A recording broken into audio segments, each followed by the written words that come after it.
Apóstolos, capítulo 27, versículos 23 a 25.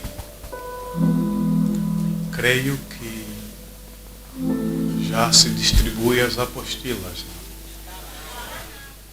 Está a passar. Então, depois dê um sinal aí às irmãs que estão a passar e adquire-a para teu estudo posterior em tua casa. Quantos acharam podem dizer amém? Amém. Porque esta mesma noite o anjo de Deus, de quem eu sou e a quem sirvo, esteve comigo, dizendo: Paulo, não temas, importa que sejas apresentado a César, e eis que Deus te deu todos quanto navegam contigo.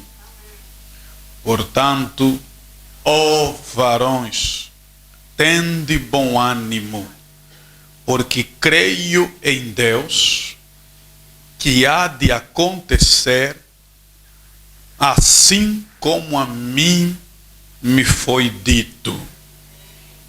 Amém. Aleluia. Aleluia. Oh, aleluia.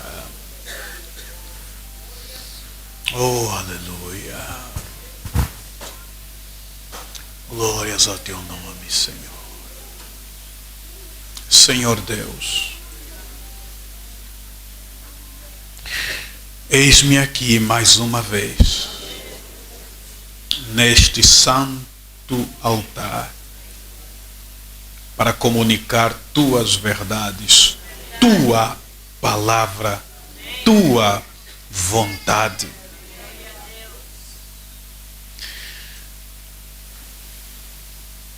Eu sempre precisarei da tua ajuda,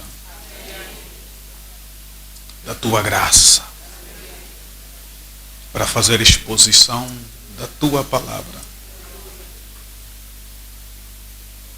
Senhor, tu sabes o que cada um de nós precisa na noite deste dia, para a sua necessidade e para a área da sua vida que precise e careça das tuas mãos. Senhor Deus, vá além do que o pregador esboçou. Venha com uma revelação, Senhor, da hora, do momento. Fale o que tem que ser dito, em nome de Jesus. Te agradeço, Senhor Deus, porque estamos no fim desta batalha tão abençoada. Muito obrigado, porque nos sustentaste fisicamente, emocionalmente e espiritualmente. Até domingo, Senhor Deus, dá-nos um culto de domingo apoteótico, festivo, de comemoração e de exaltação do teu nome. Assim eu oro, assim eu peço, porque assim eu creio. Em nome de Jesus. Amém. Amém. Queiram por bondade sentar. Deus a todos abençoe. Faltam-nos apenas 4 dias. 4 ou 5? 4 dias para o fim desta batalha graças a Deus, que no plano pessoal tem sido uma bênção para mim. E eu pude ver a mão de Deus dentro deste trabalho. Ainda não terminou, mas eu já tenho testemunho. E eu acredito que algumas pessoas também podem dizer a mesma. E aquelas que ainda estão a buscar, estejam certos que o final e o pós-batalha vai se revelar proveitoso em nossas vidas. Amém, queridos? O tema que nos foi dado dentro do texto que nós lemos é Pentecostes nos pais servidores exímios. E dissemos ontem que a palavra exímio quer dizer ilustre, quer dizer excelente. E ao longo da exposição introduzimos uma outra palavra, quer dizer melhores, servos ilustres. E ontem, ao ensinarmos, eu quero que os irmãos prestem atenção, vou fazer uma passagem rápida no que expusemos ontem, porque hoje eu acho esse microfone, eu acho que aquele mais pesado é melhor. Já ontem tinha, esse é melhor.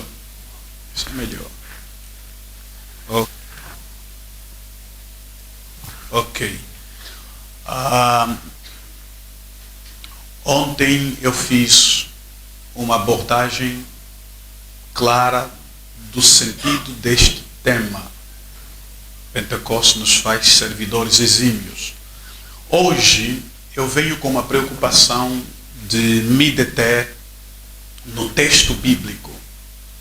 Isto é, Atos 27, 23 e 24 e no seu contexto. O que quero dizer que ontem minha abordagem foi mais ensino. Hoje vai ser pregação. Daqui a alguns minutos eu vou dispensar alguma coisa aqui e vão me prender com os irmãos dentro do texto ou da palavra do Senhor por nós lido. Amém? Mas antes de entrarmos nisso, deixem-me recuperar para os irmãos, porque eu não me darei por satisfeito se os irmãos forem para casa sem poder entender o esqueleto do tema que me foi dado. O que é que significa ser servos exímios, servos excelentes. Para já você tem que entender que Deus não nos chamou para mediocridade. Deus nos chamou para a excelência. Isso quer dizer, tudo quanto você tiver que fazer, faça o bem. Não faça por fazer. Faz com a convicção de que você nasceu para fazer aquilo. Que Deus te levantou para fazer isso que você está fazendo. Quer dizer que reclamação não faz parte da nossa forma de cultuar a Deus. Lamentação não é nossa sina. Murmuração não é nossa linguagem. Mesmo às vezes quando não entendemos e não compreendemos, a gente aceita. Andar com Deus não é fácil. Às vezes quando não entendemos Deus, ainda assim o seguimos. Porque aquilo que não entendemos hoje, nós vamos entender amanhã. Eu sempre recorro ao que o famoso filósofo Erasmo de Roterdão disse, que nós vivemos a vida olhando para frente, mas nós só entendemos a vida olhando para trás. Algumas das coisas pelas quais nós passamos atrás, quando nós olhamos e pensamos no que passamos, nós entendemos por que nós passamos, pelo que passamos.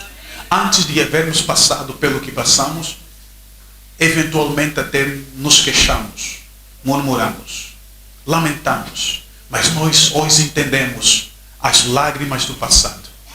Foi o meio através do qual Deus construiu a história de nossa vida.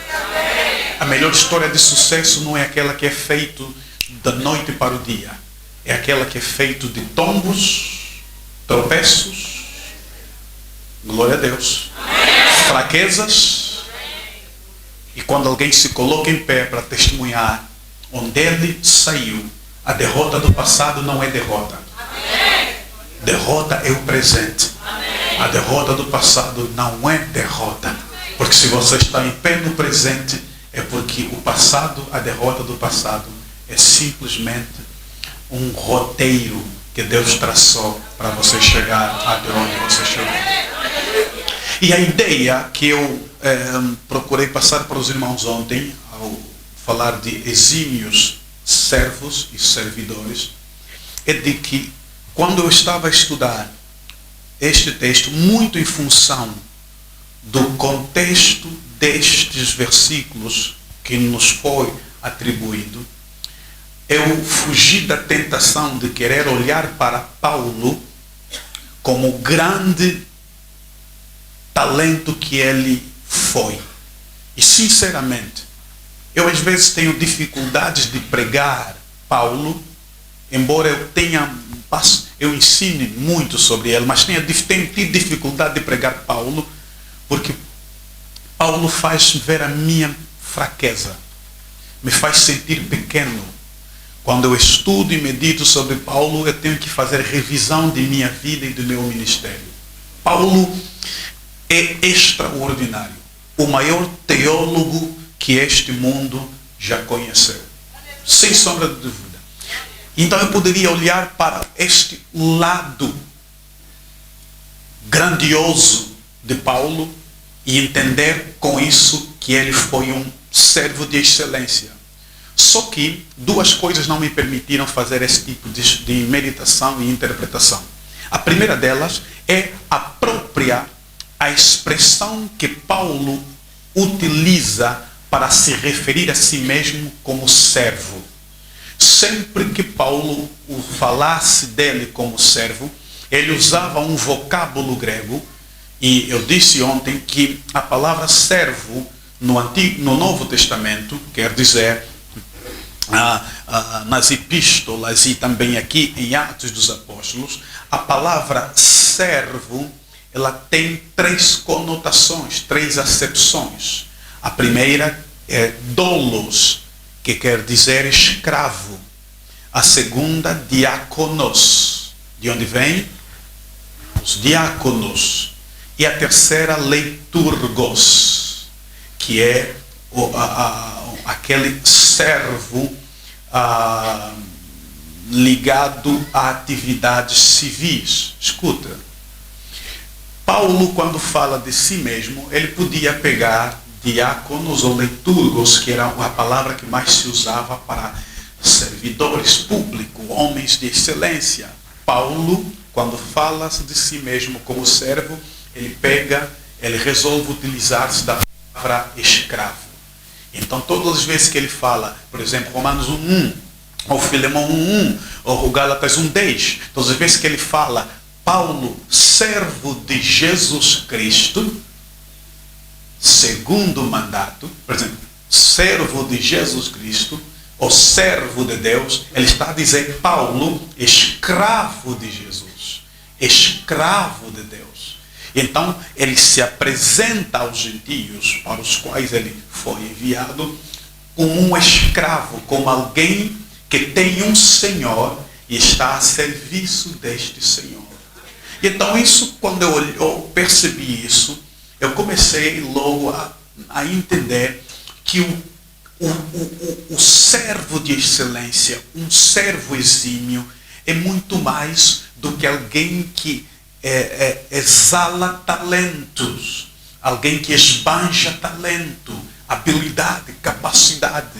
Não, é mais alguém que, não sendo nada, precisa da graça de alguém que é tudo para poder ser alguma coisa. É mais alguém que está a servir com a capacidade, com a consciência da sua incapacidade, mas com a certeza da capacitação do Deus Todo-Poderoso. É por isso que as pessoas entendidas em Paulo afirmam aqui quando ele mesmo disse, Paulo, porque em nós mesmos não somos capazes de nada, para mostrar que Deus não chama homens capazes. Deus capacita os homens que Ele chama. É na condição de fraqueza que Ele nos encontra para que a sua glória e o seu poder se aprimora. É por isso que quando Moisés é levantado, é chamado e é enviado para Mídian, aquele Moisés que foi para Mídian não é o mesmo Moisés que Deus usou para arrancar Israel do Egito. Aquele Moisés que foi para Mídian era um homem entendido nas ciências do Egito. Agora, aquele Moisés que foi libertar Israel do Egito era entendido em ovelhas. Mas é exatamente esse homem que Deus escolhe para arrancar das mãos fortes de Faraó aquele povo que havia 430 anos estava preso aí. Esta é a primeira abordagem, a primeira coisa que me fez olhar diferente para o sentido da palavra servos excelentes ou servos ilustres. A segunda é analisarmos o contexto desse texto. E eu disse ontem que para você perceber bem o que está aqui no capítulo 27, você tem que começar a estudar, até poder perguntar quem é que chegou a fazer isso. O capítulo 22, 23, 24, 26 de Atos, quer dizer que está antes de Atos 27 por nós lido.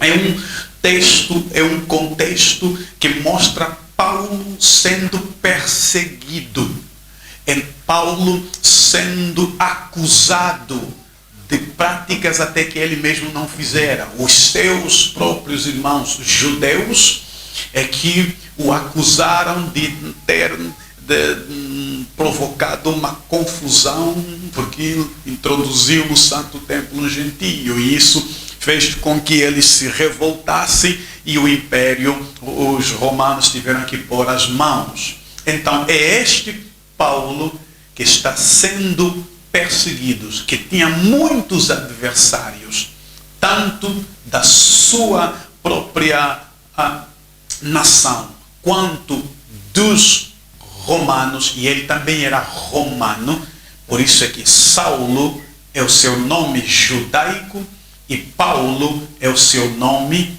romano.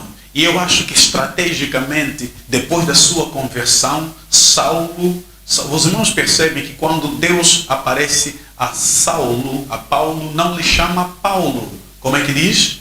Saulo, Saulo, por que me persegues? É assim que Deus o trata, pelo seu nome judaico. Mas quando ele se torna, depois que ele se levanta, se torna alinhado de Deus, servo de Deus, ele não se considera Saulo. Ele usa estrategicamente o nome de Paulo, o seu nome romano. A estratégia de Paulo era que, já que Deus lhe levantou como apóstolo dos gentios, fica mais fácil trafegar pelo império todo, por aquelas nações, pela Ásia Menor, por aí, com um nome romano, assim o caminho e o acesso estaria facilitado. Isso aí daria uma outra meditação. É claro que é necessário espiritualidade, mas também às vezes é necessário um pouco de inteligência, de estratégia para se virar bem por essa vida. Porque tem gente que é tão fanático que ele pensa que vai viver num mundo que exige faro, que exige jogo de cintura, e no bom sentido, que exige inteligência. Ele acha que ele vai viver nesse mundo só mesmo orando. Só mesmo orando. Bom, essa é outra coisa. E este Paulo se torna Paulo, ele começa a ter adversários na sua própria nação. E eu ontem disse que exatamente essas duas coisas que tornam Paulo um servo exímio. A primeira é adversários. Tinha muitos adversários. A segunda está no capítulo 27. Porque aqui no capítulo 27 não é bem o capítulo dos adversários, é o capítulo das adversidades. Aqui ele enfrenta uma adversidade, uma grande tempestade que se abateu sobre o barco e todos iam perdendo a vida. E é isso que faz, que determina se você e eu somos e seremos ou não bons servos. A nossa capacidade de lidar com os adversários e as adversidades vai determinar o tipo de servo que você é. Porque pessoas há que não sabem lidar com os adversários, não sabem lidar com as pessoas que se levantam contra ela. Se alguém se levantar contra ela, ela diz também, eu também me levanto. Se alguém ofender, você não sabe, só porque eu sou crente, nunca me vista disparatar. É alguém que não sabe lidar com os adversários. E outros não sabem lidar com as adversidades. Quando ele pensa que ser crente é uma maravilha, um mar de rosa, não tem nada. É como se não existe diabo, nem existe demônios. E não existem pessoas complicadas. Porque a vida é assim. Se não for demônio, é o próprio diabo. Se não for o próprio diabo, é pessoa mesmo que é complicada, que vai te complicar a vida. Assim é a vida, é próprio. Agora, quando nós sabemos responder a essas duas situações, nós nos tornamos servos extraordinários. Paulo é alguém que soube trafegar em meio a adversidades e adversário. E ele podia muito bem chegar ao ponto de liberar aquelas palavras fortes: combati o bom combate e guardei a fé. Em outras palavras, não sou moleza, não sou molenga. O diabo já bateu forte em mim, mas eu não abandonei a carreira. Já passei fome, mas eu não desisti. Fui preso várias vezes, mas não abandonei a Cristo, porque me considerei prisioneiro de Cristo e não prisioneiro do império. Eu sei, já levei uma quarentena de açoite, -1. Apanhei chicote de verdade, mas apanhava chicote adorando e louvando o nome do meu eterno bom Deus. Então ele sabia, este homem de quem Deus podia se gabar e dizer: eis aí um servo de Deus. Enquanto alguns desistem com facilidade, ele continua. Agora, eu fiz uma análise ontem do versículo 23, de duas palavras que está aí, porque esta mesma noite o anjo de Deus, de quem eu sou. A primeira palavra, de quem eu, e a quem sirvo, a segunda palavra, quer dizer que nós não servimos de balde. Primeiramente, nós somos de Deus e depois servimos a Deus. Eu disse que são duas mãos. Essas duas palavras geraram uma premissa que eu liberei ontem, que é servir o Deus que conhecemos e conhecer o Deus que servimos. É necessário servir o Deus que conhecemos e conhecer o Deus que servimos. A primeira parte do versículo significa intimidade, comunhão. O anjo de Deus, de quem eu sou, eu pertenço a Deus, tenho comunhão com Deus. Eu não sirvo só, eu conheço este Deus. Se nós tivermos comunhão plena com Deus, nós não vamos servi-lo de qualquer maneira. Quem serve a Deus de qualquer maneira é alguém que não conhece este Deus de verdade. Porque quem conhece Deus de verdade não aceita mediocridade de serviço. Não lhe serve de qualquer maneira. Quem conhece Deus de verdade, podem lhe falar mal, mas vai continuar a servir. Como falei ontem, podem lhe dar um xoxo, mas vai voltar novamente aí. Alguém pode lhe olhar mal hoje, mas amanhã vai sentar ao lado dele e vai lhe cumprimentar do mesmo jeito. A paz do Senhor, irmã, como está lá em casa? Como é que está a família? A família está boa, tá boa. Aquela mesmo que olhou mal e que falou e que deu um xoxo, você vai lhe cumprimentar com a tua paz. Sabe por quê? Porque nós temos a paz de Deus.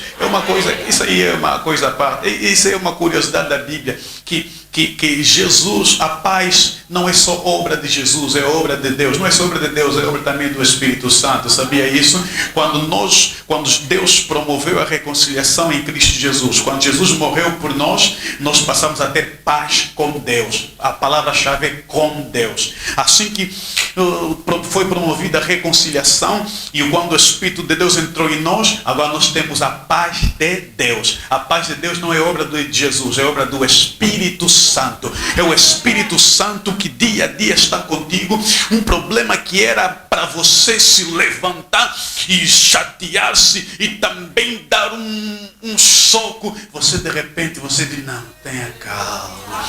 É a paz de Deus que o Espírito Santo de Deus está aí ao lado, promove por ti. A ti. Então eu passei uma ilustração na Bíblia que mostra exatamente essas duas ideias: servir o Deus que conhecemos e conhecer o Deus que servimos, que é exatamente os dois filhos do pai da parábola de Lucas 15, ou a chamada parábola do filho pródigo. Ok, fica aí do lado. Agora vamos lá para o texto que nós lemos.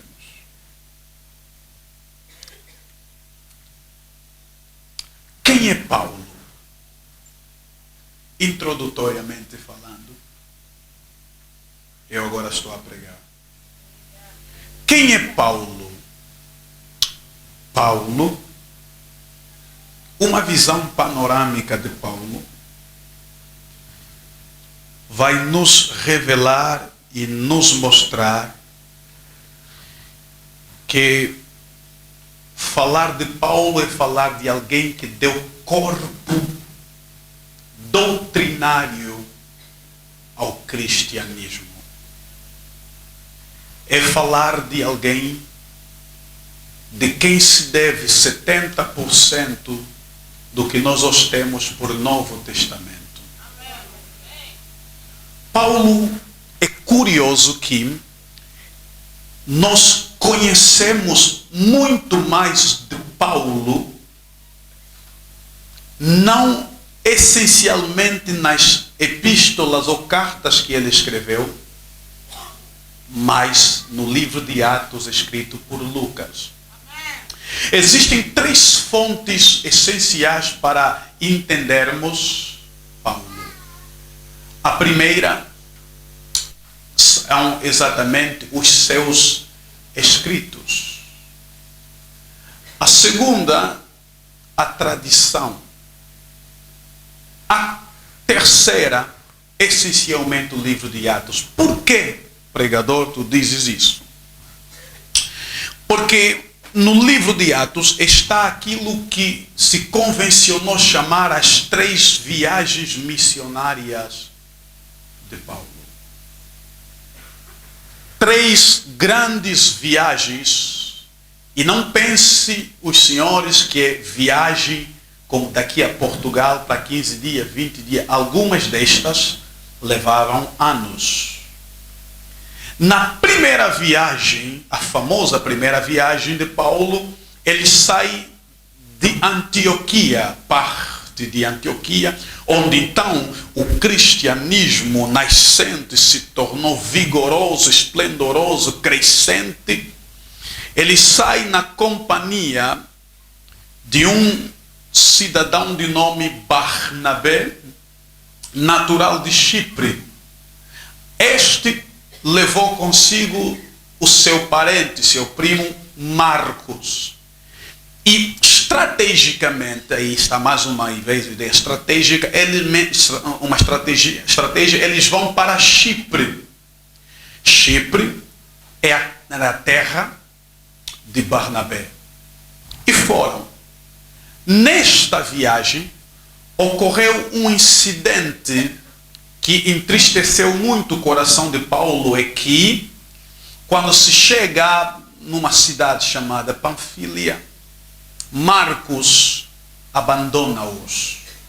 E isso mexeu com o coração do santo apóstolo. Mas eles fizeram a sua obra. Regressam. É nesta primeira viagem que acontece também um dos momentos muito importantes na história da igreja, que é o chamado Concílio de Jerusalém, quando os líderes reuniram-se em Jerusalém para dirimir, discutir e encontrar uma solução para um problema que estava a minar a igreja nascente, que era um problema que ficou chamado como uma controvérsia judaizante, quer dizer que os judeus começaram a reivindicar, por conta da grandeza da lei de Moisés, a lei de Moisés, do pai, do grande Moisés, eles começaram a forçar os gentios que iam se convertendo ao cristianismo para estritamente seguirem à risca as ordenanças e as regras nada fáceis de Moisés. E isso suscitou algumas cisões, algumas brigas, alguns problemas internos. De tal maneira que o próprio apóstolo Paulo, sendo apóstolo dos gentios, tomou uma posição, como quem diz, a ideia dele é de que os gentios não precisam estar naquela carga dos judeus. Já Pedro era diferente, é natural. Ok, daí fazemos uma leitura na segunda viagem. Tudo isso é Atos dos Apóstolos. Na segunda viagem missionária de Paulo, Paulo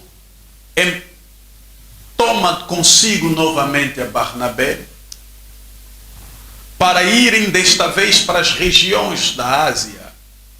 Escuta, e quando assim faz, Barnabé novamente deseja ou faz com que Paulo aceite levar o primo Marcos. Aí Paulo, como já lhes falei ontem, que era gindungado, não aceitou.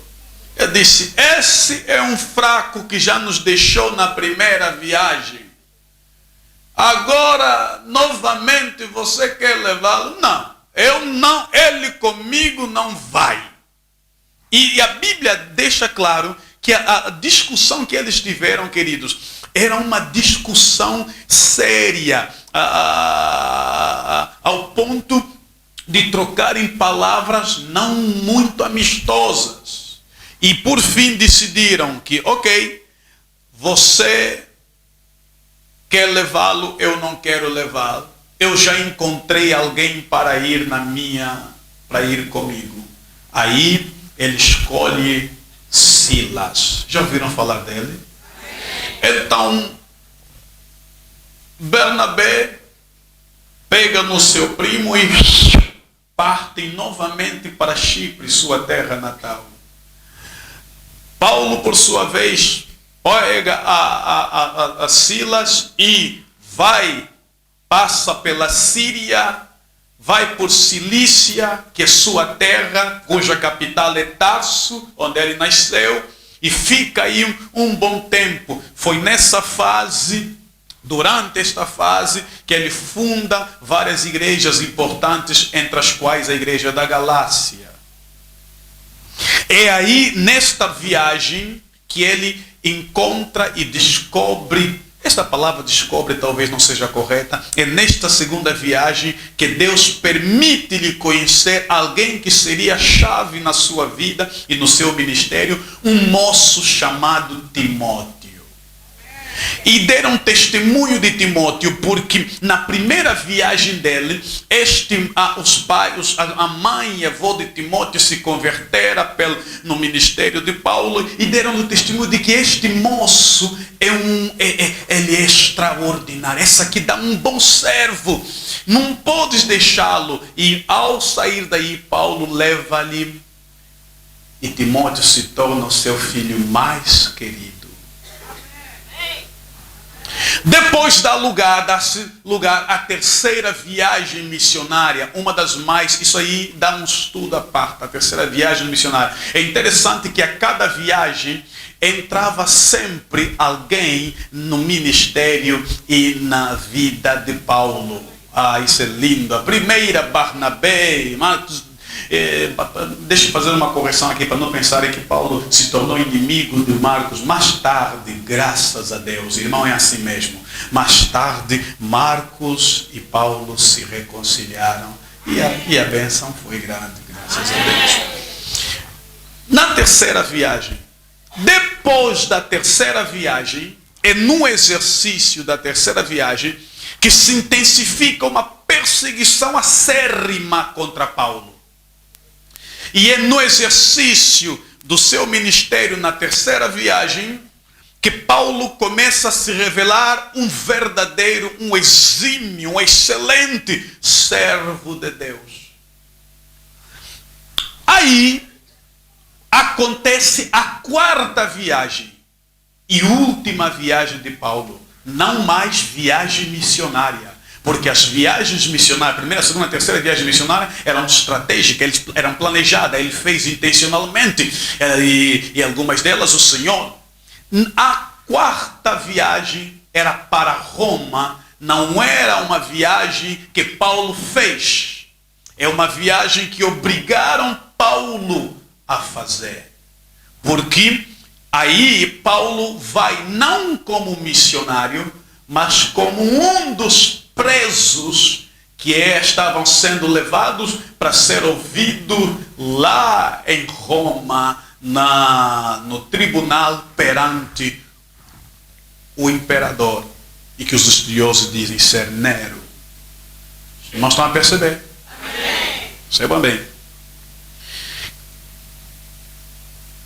Pegam em Paulo a quarta viagem, a última viagem, a viagem não programada, a viagem não desejada, a viagem não decidida por ele, a viagem forçada, a viagem não missionária, a viagem como preso, como prisioneiro, e entregam Paulo ao centurião para fazer aquela fatídica viagem num clima difícil, porque era inverno. O versículo 1 de Atos 27 diz, e quem fechou a Bíblia já perdeu.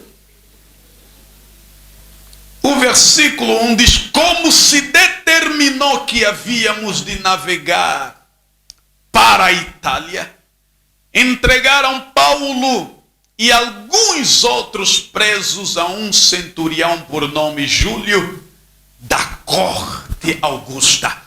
Essa foi uma das melhores viagens de Paulo, porque foi desta viagem que ele escreveu algumas das cartas, das epístolas mais preciosas de todas que nós conhecemos.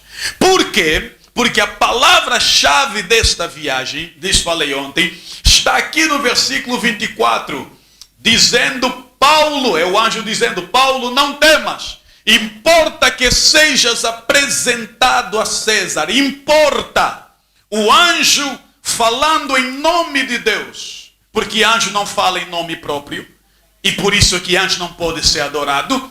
O anjo falando em nome de Deus, diz Paulo, é obrigatório, convém que tu vá e sejas apresentado, convém que tu vais a Roma e sejas apresentado a Deus, a César, e eu vou vos falar no final porque que importa. Isso mostra que esta viagem, embora não fosse viagem missionária, embora não fosse viagem planejada por Paulo, embora não fosse uma viagem estratégica de Paulo, embora fosse uma viagem que o Império Romano é quem decidiu levá-lo como preso, Deus estava com esta viagem. Era muito mais vontade de Deus, Jesus, era muito mais vontade de Deus do que vontade dos romanos levar Paulo entre os demais como prisioneiro do império. E eles vão. E quando começa a viagem, Paulo na sua ousadia característica, resolve falar ao centurião e também ao comandante que, sendo aquele tempo de inverno, a viagem seria penosa, dificultosa, e ele aconselha o comandante a parar no porto mais próximo, porque senão vai dar problema. O comandante olha para ele e, como quem diz: quem é você? Você é um preso como os demais. Eu sou comandante, experiente, tenho cartas de navegação, cartas marítimas. Eu entendo de tempestade e entendo de barco. Entendo de temporadas e épocas. Quem é você? Melhor é calar e ficar aí como preso. Paulo disse: tá bom, eu só quero que você aprenda uma coisa. Nunca compare um homem com conhecimento a um homem com convicções. É muito diferente. Você tem conhecimento, eu tenho convicção. Você entende de barco e de tempestade, eu entendo de revelação e de percepção. Ai, Jesus Cristo! Paulo aprendeu com Jesus. Sim, aprendeu com Jesus, porque Jesus e os discípulos iam para Gadara e Jesus resolve tirar uma sonecazinha na polpa do barco, e os discípulos que entendiam de barco, entendiam de mar, viram-se na dificuldade, porque levantou-se uma grande tempestade e o barco ia sendo açoitado, e aqueles que entendiam de mar e de barco ficaram tão atemorizados que chegaram a dizer: mestre, não se te dá que pereçamos. E Jesus dormiu, porque ele dormiu na almofada da convicção, na almofada da certeza. Não percebeste, né? Na almofada da certeza. Se ele dormiu e é sono de almofada, é porque ele aconteça o que acontecer, eu vou chegar lá. Então nunca compare um homem de conhecimento a um homem de convicção.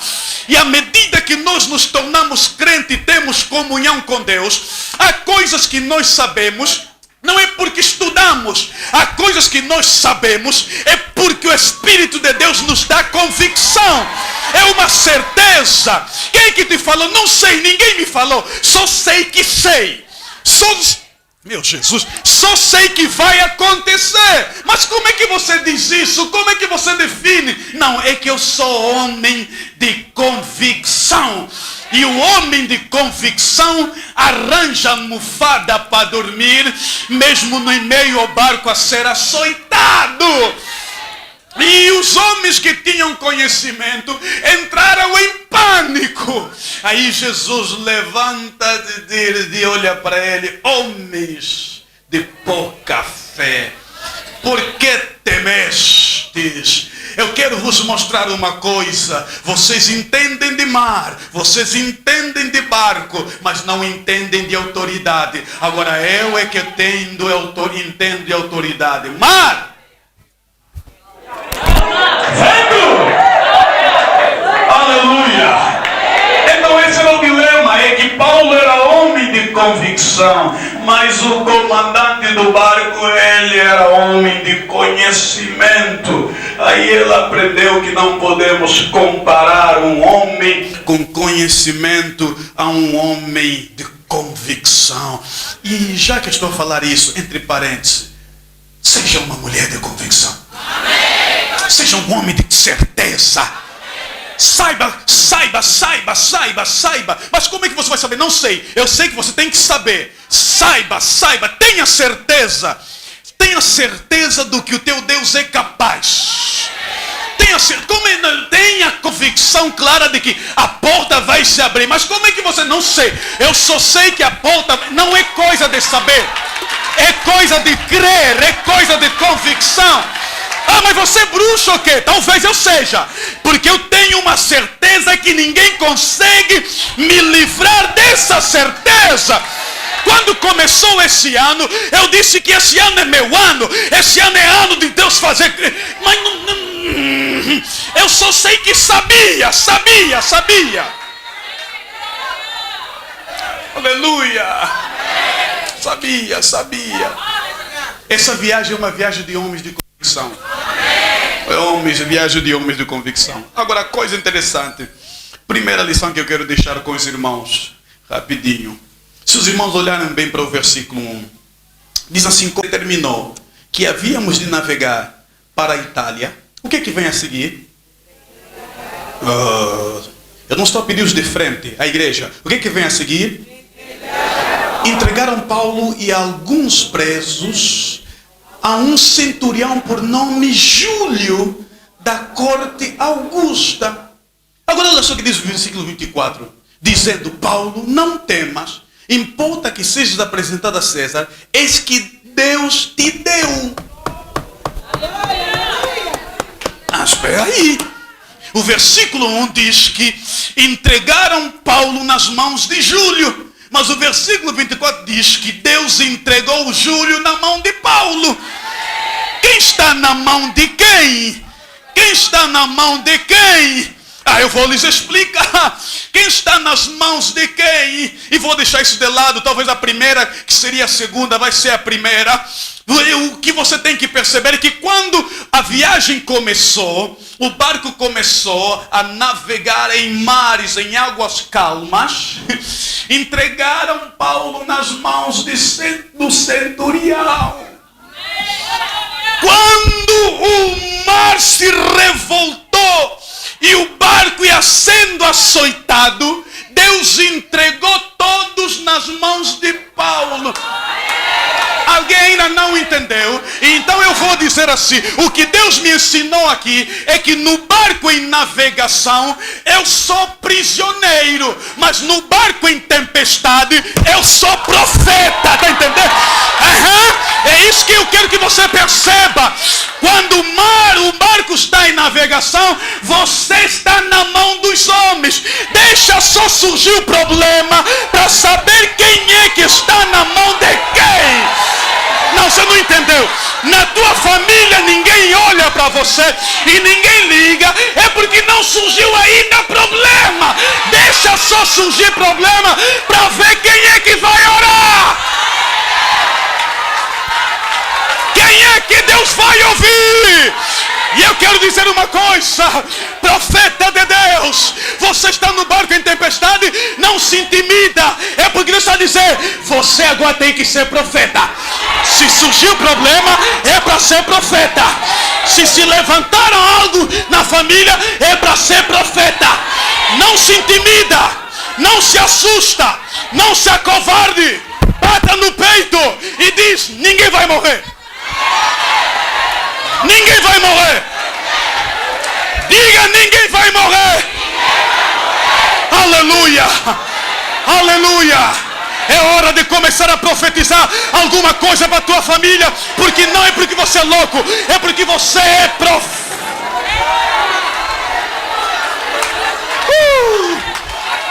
Houve um momento que você não tinha voz, não podias fazer nada. É porque você era preso. É barco em navegação. Agora já não és mais preso. Agora já és profeta.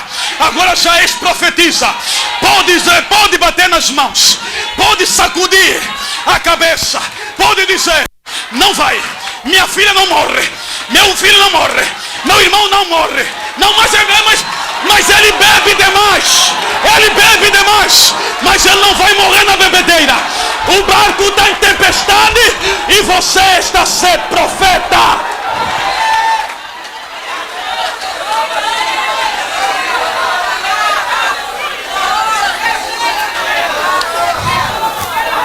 Yabás. Arredana yarada. Marana yarekai. Shorebada yarama. Labayanda rabasere yanda rabai. Yerebera yanda rabakassorebedeia. Aleluia. Eu entendo que a luz está entrando na tua família. A luz está a entrar. E essa luz não é outra, é você. A luz está a entrar através de você. A luz, não.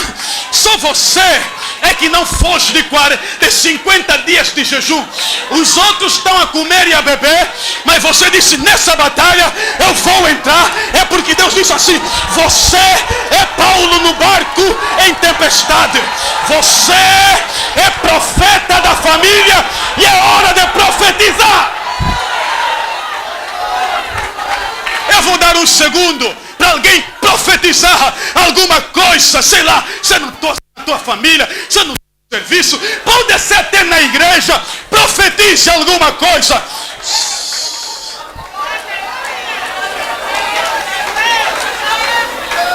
A turbulência, o barco está turbulento, não é para você fugir, não é para você escapar. Quem tem que ficar 14 dias sem comer são os presos. Você já não é mais preso. Você é profeta do Senhor. Eles ficaram 14 dias sem comer. E Paulo disse assim, não, comam. Porque o anjo do Senhor, de quem eu sou e a quem eu sirvo, me apareceu.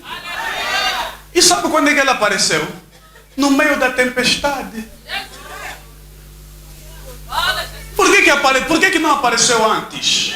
Porque antes o barco ainda era barco em navegação. Ele não aparece. Apareceu quando o barco está em tempestade. Exatamente para dizer claramente para você. Você não pode ser covarde só porque o barco está em agitação. Levanta-se e comece a profetizar.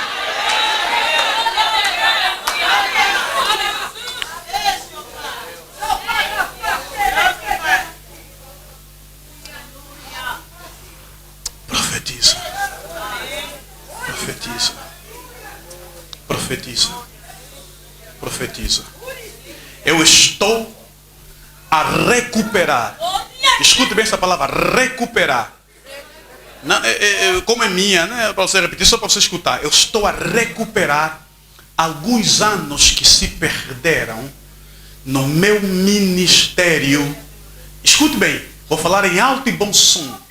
Não é para você pensar, porque ainda que você pensar diferente, não vai mudar nada. Estou a recuperar alguns anos perdidos do meu ministério de milagres. Sexta-feira realizamos uma vigília na igreja que Deus fez milagres também. E alguém chegou para mim e disse assim, pastor, eu nunca vi. Eu disse, se prepara para começar a ver daqui a pouco. Agora escuta, você só vai ver isso no barco em tempestade. Se não há problema, você não vê Deus. Se não há doença, você não vê cura. Se não há dúvida, você não vê profecia. Deixa haver alguns duvidosos no nosso meio, para Deus começar a falar diretamente para eles. Se não haver, é preciso. O barco em navegação sou preso, mas barco em tempestade eu sou outra coisa. De repente, irmãos, o preso Paulo se tornou comandante. Vocês vão ver mais adiante que o comandante desaparece, não fala, não dá voz. Inclusive, quando os presos resolvem arranjar uma forma para fugirem, Paulo já sabia, ele é que me avisava no comandante, olha, ele fala aí para ninguém sair, porque se ninguém sair não vai sobrar nenhum. Aí o comandante ia, porque agora eu que sou o comandante. Você comanda o barco quando está tudo bem. Quando está mal, eu é quem comanda. Você está entendendo? Tem tio que ele é tio porque tem. Quando não tem, agora eu é que sou a tia. Quando você já não tem, agora eu é que sou a tia. Agora eu é que vou falar como é que vai ser. Aleluia. Não deixe de dobrar o joelho, porque o joelho dobrado faz profeta. Não deixe de dobrar joelho, porque joelho dobrado gera profetiza. Não deixe de dobrar os joelhos. É bom eu finalizar. É bom eu finalizar. Primeiro, repita comigo as seguintes palavras. No barco em navegação, somos prisioneiros. No barco em tempestade, somos profetas. O dia que se levantar, não aconteceu assim no nosso país. Quando já não aguentamos mais, a igreja disse, vamos orar e a guerra tem que acabar. Acabou ou não acabou? Somos profetas.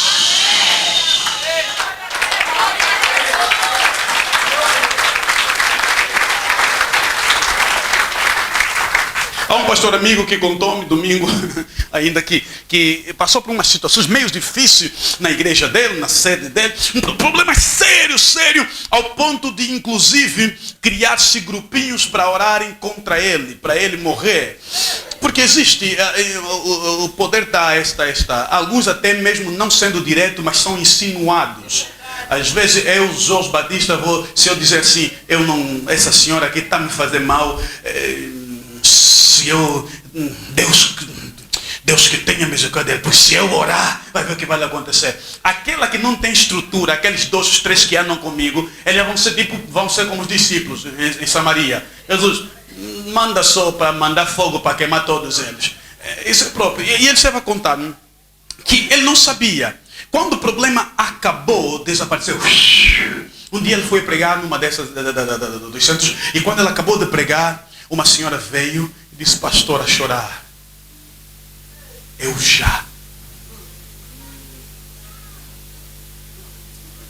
orei para você morrer. E hoje eu peço perdão.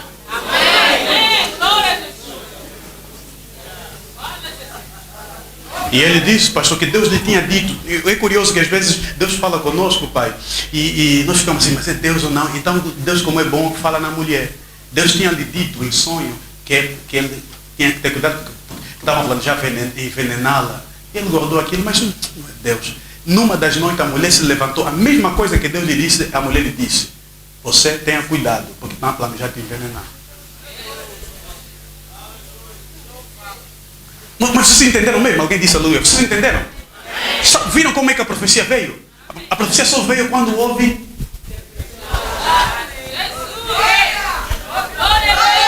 A tempestade não é para te matar. É para revelar o profeta que você tem que ser. A profetisa que você tem que ser. Aleluia! Oh, glória a Deus! Esta batalha é para revelar os profetas e as profetisas que têm que se levantar, porque há muita turbulência. É tanta turbulência. Vamos mesmo ver se ele é mesmo da igreja. Essa igreja não anda aí. Vão ver mesmo. Vão ver mesmo. Vão ver mesmo, não se preocupa. Vão ver mesmo. Eu tenho a certeza, vão ver mesmo. Aleluia. Fala mal da igreja, fala mal de mim. Fala mal de mim, fala mal da igreja, não tem problema. Nesse momento ainda estou calmo, porque não surgiu nada. Quando surgir, você vai ver o assim diz o Senhor.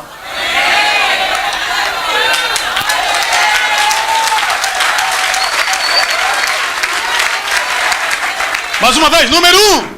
No barco em navegação, somos prisioneiros. No barco em tempestade, somos profetas.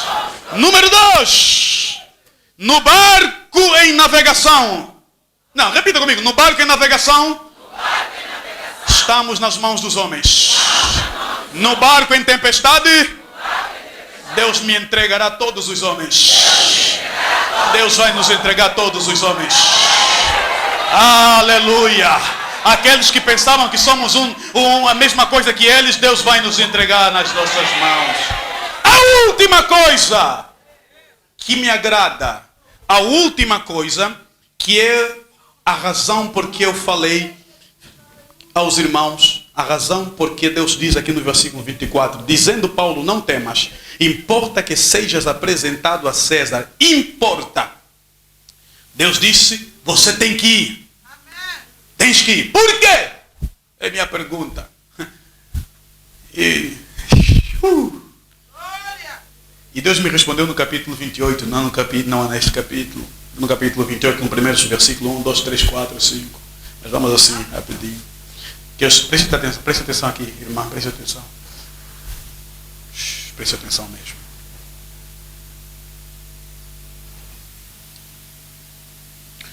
Todos aqueles que entendem de direito mais do que eu, e outros um pouquinho como eu, e outros menos do que eu, mas todos nós, de alguma forma, temos o entendimento de que quando há julgamento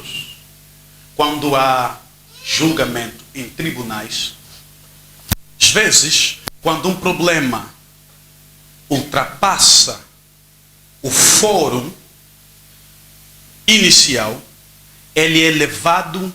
o problema é elevado para uma instância superior. Os de direito entenderam, não é? Sabem muito bem. Na verdade, isso é o que ocorre aqui. Paulo foi julgado em 2 instâncias. E quando se percebeu, tanto Fausto, Félix, não viram na razão nenhuma, absolutamente nada para o condenar. Então, o último pensou que o ideal é que ele seja apresentado lá em Roma, no Tribunal Superior. Preste atenção. Quando um julgamento sai de uma instância para outra, os processos também tramitam desta para e é analisado, não é? Por exemplo, vamos lá, sai de um tribunal comum e vai, por exemplo, para o Supremo Tribunal. Aí era só para livrar a própria pele. Só conseguiram escapar vivos, mas todos os víveres, tudo que eles tinham, perdeu-se. Quando nós lemos o capítulo 28, Paulo chega em Roma. Ele é preso, passa por aquilo que chama-se prisão domiciliar. Fica preso porque não houve como ser ouvido. Por quê? Porque na tempestade, o processo de acusação se perdeu na tempestade. E quando Paulo chega em Roma, chegou o suspeito, mas não chegou o processo. E então, o que Deus quer que eu fale para você, deixe-se levantar acusador. A única razão porque a acusação não vai dar certo é porque a acusação vai morrer ou vai ficar no meio da tempestade. E quando você comparecer diante do imperador, ele não tem como te acusar. Não, você não está entendendo. Deus vai enterrar o processo no mar. Xenaradabaredei. Elababai. Eu quero dizer para você, algumas pessoas já estão assustadas, estão admiradas. Nós tentamos, nós fizemos, nós falamos, como é que não deu? Sabe o que aconteceu? Quando você falou, chegou ao conhecimento dele, ele se entristeceu, a alma dele chorou. Só que nessa turbulência, Deus enterrou tudo que você falou. Por isso é que algumas coisas que você ouve falando de si, aprenda a não ligar. O mar vai enterrar. Aleluia. Alguém está entendendo a mensagem do Senhor Jesus? Para algumas pessoas, isso já é uma profecia. Isso já é Deus a dizer: não tema, não tema. O mar vai engolir a acusação. O mar vai engolir a acusação. O mar não é para você morrer, o mar é para engolir o processo. Importa que você compareça a César como inocente. Você não pode comparecer a César como culpado. Compareça lá como...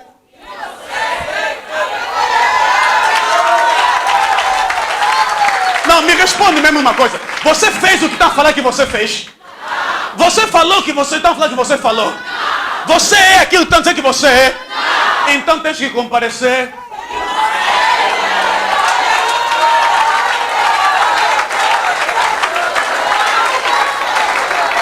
Aleluia. Aleluia. Deixa Deus encher você. Servo. Diga comigo. Eu sou servo de Deus. Eu declaro publicamente. Eu sou servo de Deus. Servo de Deus.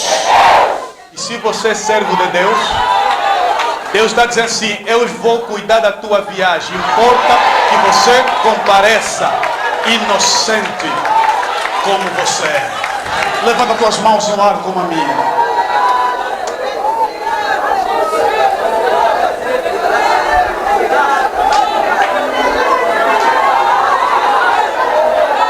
Espírito de Deus, agora é tua de moveres no nosso meio, em nossas vidas. Senhor Jesus, eu vejo rostos, o Senhor vê histórias. Eu vejo rostos, o Senhor vê histórias. Eu vejo rostos, o Senhor vê destino. Eu vejo rosto, o Senhor vê destino. Então, Senhor, eu não quero que o Senhor age sobre o que eu vejo. Eu quero te pedir: age sobre o que você conhece e sobre o que você vê. Em nome de Jesus, sob a autoridade do Espírito de Deus, eu interrompo agora o caminho da morte. O caminho da morte. Eu repreendo agora o espírito de fracasso. O espírito de fracasso. Em nome de Jesus. E declaro que nós compareceremos diante dos homens inocentes. Inocentes. Inocentes.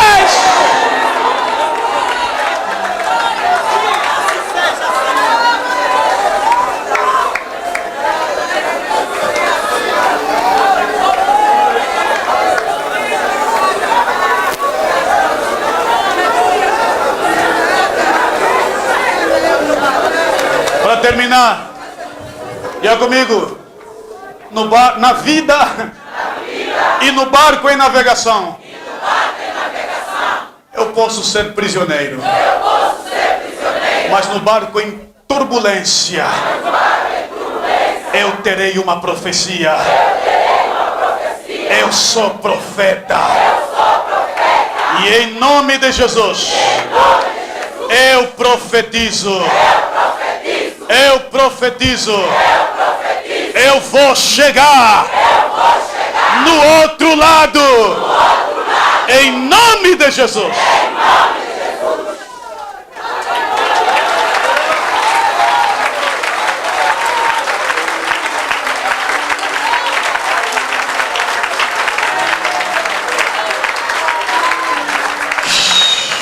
Escuta, no capítulo 28, Paulo é recebido do jeito que ele começou a viagem, e Paulo termina a viagem do jeito que ele terminou a sua viagem.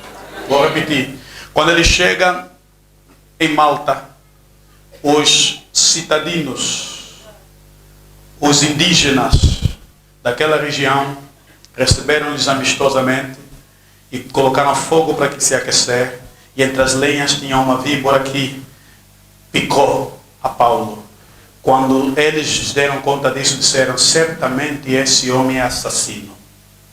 Olha, era aquilo, a tradição, era o que ocorria, a maneira de pensar, a cultura deles.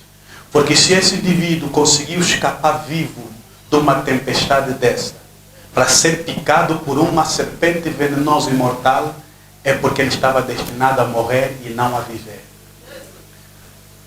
Passou muito tempo e Paulo não morria. Aí eles mudaram a linguagem e disseram: certamente este homem é um Deus. Lhe receberam como prisioneiro e lhe despediram como um. Ele viajou, começou a viagem como prisioneiro, terminou a viagem como profeta de... Falei tudo.